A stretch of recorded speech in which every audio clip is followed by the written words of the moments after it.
او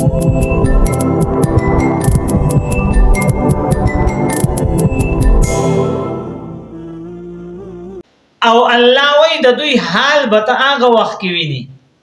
بد حال خو به د دوی علی چې کله الله جل جلاله د میدان محشر ته حاضر کی او بیا د دوی په جرمونو باندې گواهان گواہی ورکړي فكيف څنګه به وی حال د دوی اذا جئنا من كل امه شهید کله چې راو غواړو مونږه من كل امه بشهید په هر یو ډلې باندې گواه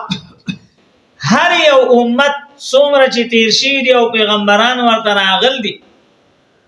نو دا مخلوق به الله ته میدان محشر کې حاضرېږي او په وخت د حساب به چې کوم زیدوی باندې د دې ځمکې ټوکړه گواہی ورکي او د دوی لاسونه خپې به گواہی ورکي اول خو چې بنی آدم دا ویني چې بغیر د مسلمان کېدو نه او نیک کېدو نه خو جنت ته تلل نشته نو اول بدا ټول چې دنو څومره چې مجرمان دي دوی به په دې اتفاق شي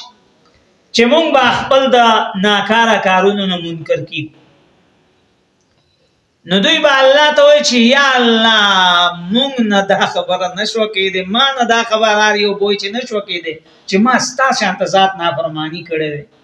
او ما چې دنو استاد ذات نه انکار کړې ایس چرته مې دا کار نه کړې نه مونږه شرک کړ دې او نه مونږ نه دا تصور کېده ما کو نه مشرکین مونږه شرک کوون کینو خو چې بیا گواهان پیراوزی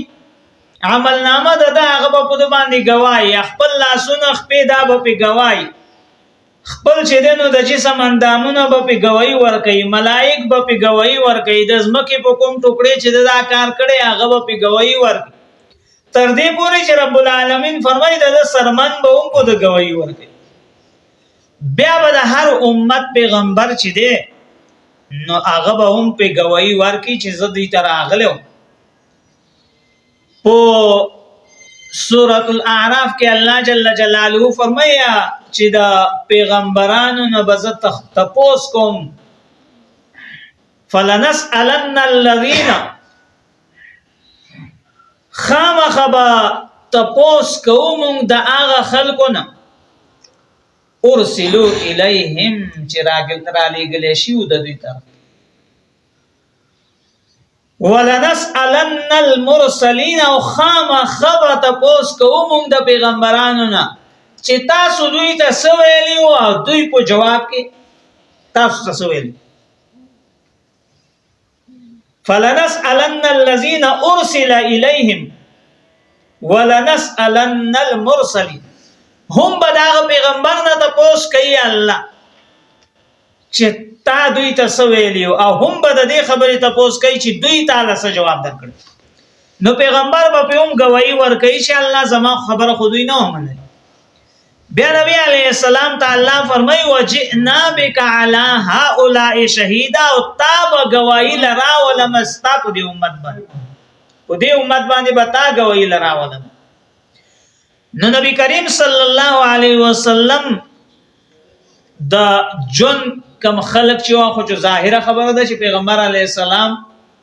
سره چې هغه سکړی واغه داغه مخکې او داغه نه پس ته چې داغه امت ده نو په حدیثو کې راځي چې هر زیارت باندې نبی علی السلام ته داغه د امت عملونه د هر یو تن عمل داغه په نوم پیش کیږي پیغمبر علی السلام فرمایي چې ما ته زما د هر یو امتی نیکیان او بد عملونه را پیخیږي تر دې پورې چې ټولو نه وړه نیکی د چې د لارې نه یو تکلیف شي لري نو دا به ما ته هر زیارت لا پیخیږي چې ستا پلانی امتی ستا ادا د نیک کارونه کړي او تر دې پورې چې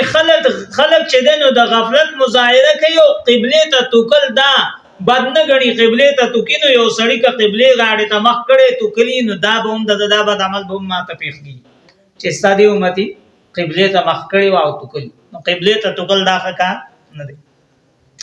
نو الله وی وجئنا بك على هؤلاء شهيدا او رب ولمن تاب دي استا امت باندې گواهان نو استاد دی امت د مجرمانو او د تیر شوی قانونو د مجرمانو حال خو به دغه وخت کې د کتوي بیا چې دوی به بیا روړي او باسي او ارمانونه به کوي او وای به چې لو تسوا بهم الارض، هاي ارمان کچرته دوی باندې اوس ازمکه همواره شي.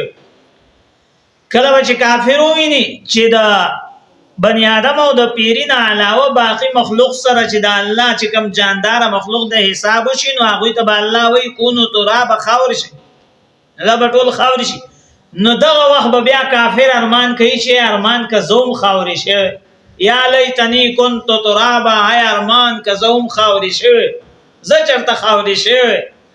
نو دوی په دغه وخت کې الله وایي چې ارمانونه کوي او لاسونه به مروړي چې هاي ارمان که مونږه خاورې شوی د ازمکه را باندې هوار شوی، خو دغه رسوایي او دغه عذابونو ته زمونږ مخه نه وی شوی. نو الله وایي دغه خلکو ته به دغلته پته ولګي، خو د دې وخت ارمان او افسوس به بیا ولا څه فایده نه ورکوي.